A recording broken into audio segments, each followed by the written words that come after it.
আসসালামু আলাইকুম। এই মুহূর্তে আমি আব্দুল হামিদ শেখ আপনাদের সাথে যুক্ত হয়েছি নড়াইল থেকে। এখন রাত 10টা 30 মিনিট। আমি এখন কিন্তু আপনাদেরকে নড়াইলের যে ঝড় বৃষ্টির চিত্র সেটি আসলে দেখানোর চেষ্টা করছি। কিছুক্ষণ আগে নড়াইলে কিন্তু প্রচুর পরিমাণে বাতাস আমরা লক্ষ্য করেছি। সেই বাতাসের তীব্রতা কিন্তু কিছুটা কম, তবে এখন আমরা দেখতে পাচ্ছি যে আকাশে বিদ্যুৎ কিন্তু সেই আগের মতোই কিন্তু মূলত চমকাচ্ছে। আমাদের সামনে কিন্তু সেটা দৃশ্যমান হয়েছে এবং আপনাদেরও কিন্তু সেটা আপনাদেরকে দেখাতে সম্ভব হচ্ছে। এবং আপনাদেরকে যদি একটু করে দেখাই তাহলে দেখতে পারবেন, এই যে দেখুন, আসলে রাত, কোথাও বিদ্যুৎ নেই, অনেক আগেই কিন্তু বিদ্যুৎ চলে গেছে। তা এই যে গাছপালার যদি অবস্থা দেখাই তাহলে দেখতে পাচ্ছেন এরকমের কিন্তু এখনও যে বাতাস একেবারে চলে গেছে বা বাতাস শেষ হয়ে গেছে তেমনটা না, এখনও কিন্তু মোটামুটি বাতাস হচ্ছে। এবং হঠাৎ করে আমি বলছিলাম আজকে আপনারা যদি দুপুর নাগাদ একটি প্রতিবেদন আমার দেখে থাকেন, সেখানে দেখবেন যে আমি বলছিলাম যে রাতে হয়তো যে আকারে বৃষ্টি হতে পারে, যেরকমের মেঘ সাজাচ্ছে সেভাবে কিন্তু বৃষ্টি হওয়া সম্ভব। সেটাই কিন্তু এই যে হলো, রাত 10টার পর থেকে কিন্তু আসলে এই যে মুষলধারে বৃষ্টি এবং হচ্ছে ঝড়ো হাওয়া বজ্রসহ সেগুলো কিন্তু আমরা দেখলাম, আমাদের সামনে কিন্তু দৃশ্যমান হয়েছে। আমরা এখনও কিন্তু দেখতে পাচ্ছি আকাশে বিদ্যুৎ চমকাচ্ছে এবং সেই বিদ্যুৎ চমকানোর যে বিষয়গুলো আমরা কিন্তু সেগুলো আপনাদেরকে দেখানোর চেষ্টা করছি লাইভের মধ্যে দিয়ে।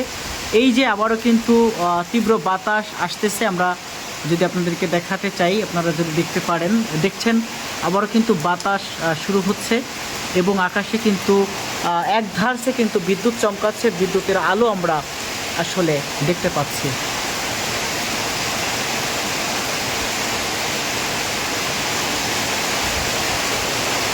আসলে খুবই ভয়ঙ্কর অভিজ্ঞতা এগুলো, ভয়ঙ্কর অভিজ্ঞতা, আসলে ভয় পাওয়ার মতো অভিজ্ঞতা। কারণ ঘর থেকে বের হয়ে একটি ফাঁকা জায়গায় এসে আপনাদেরকে এরকমের দেখানো আসলে অনেকটা ভয়ের কারণ। তারপরও কিছু দায়বদ্ধতার জায়গা থাকে এবং সেই কারণে মূলত এগুলো কিন্তু আপনাদের সামনে তুলে ধরার চেষ্টা করি সর্বসময়। এবং মনে হয় এই যে নড়াইলে রাত্রিকালীন সময়ে একমাত্র আমি এই সমস্ত বিষয়গুলো নিয়ে আপনাদেরকে দেখাই বা কথা বলি। বৃষ্টি কিছুটা কম ছিল, আবারও কিন্তু আমরা দেখতে পাচ্ছি বৃষ্টি কিন্তু বাড়ছে। আমরা কিন্তু দেখতে পাচ্ছি বৃষ্টি বাড়ছে। কিছুক্ষণ আগে কিন্তু বৃষ্টির মাত্রা অনেকটা কম ছিল, আবারও কিন্তু সেই বৃষ্টি বাড়ছে। এবং আমরা দেখতে পাচ্ছি বাতাসের তীব্রতাও কিন্তু আবার বাড়তে শুরু করেছে। আমি কিন্তু আপনাদেরকে লাইভের মাধ্যমে দেখানোর চেষ্টা করছি।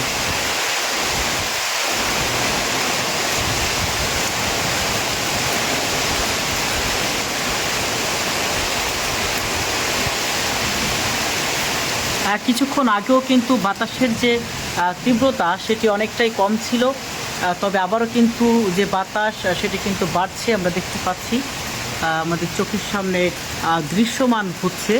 এবং আমি যদি দেখানোর চেষ্টা করি, আমি এখন যে গাছটি আপনাদেরকে দেখাচ্ছি, এই নারকেল গাছটি মনে হয় বাসের আঘাতে ক্ষতিগ্রস্ত হয়েছে, তেমনটি আসলে আমি ধারণা করতেছি বা দেখা যাচ্ছে, তবে জানি না আসলে কী ঘটেছে। গাছের পাতা অপরিমাণ কিন্তু লাল দেখা যাচ্ছে।